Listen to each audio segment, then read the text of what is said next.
Nyuma y'uko inyeshyamba z'umutwe wa M23 zibahasa umuriro babonye nta yandi mahitamo bahitamo kuzamura igitambaro cy'umweru bigaragara ko bemera ko batsinzwe. Nyuma yo kubafatira umujyi wa Goma na Bukavu noneho byarushijeho kuba bibi. Noneho nyuma na nyuma bavuye kwizima bemera gutaha. Ahubwo none ikibazo twasigara twibaza uyu munsi, ese noneho SADC iremera kunyura mu Rwanda nk'uko abacanshuro byagenze? Ese noneho SADC byagenze bite ngive kwizima nyuma yo gukubitwa n'umutwe wa M23? Reka tubirebeho. Niba ari bwo bwa mbere igeze kuri channel, reba munsi iyi video maze ureba hano handitse subscribe, ukanda tujye tubana umunsi ku munsi makuru n'ibyegeranyo bicukumbuye. Iyi ni ibyegeranyo TV Rwanda. Nge ndi Theogene.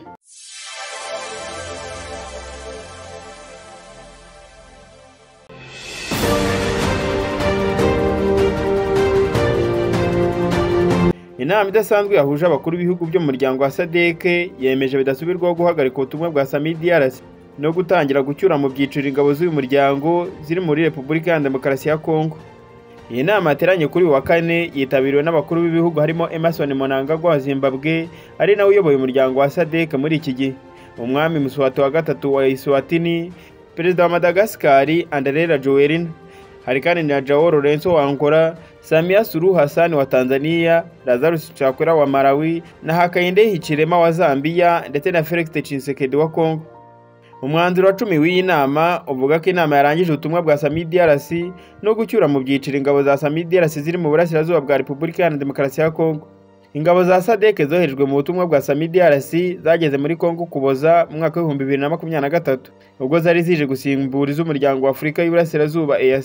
Zari zifite ubutumwa bwo guhosha imirwano hagati y'ingabo za leta FARDC n'umutwe wa M23 no kugarura amahoro mu burasirazuba bw'icyo gihugu.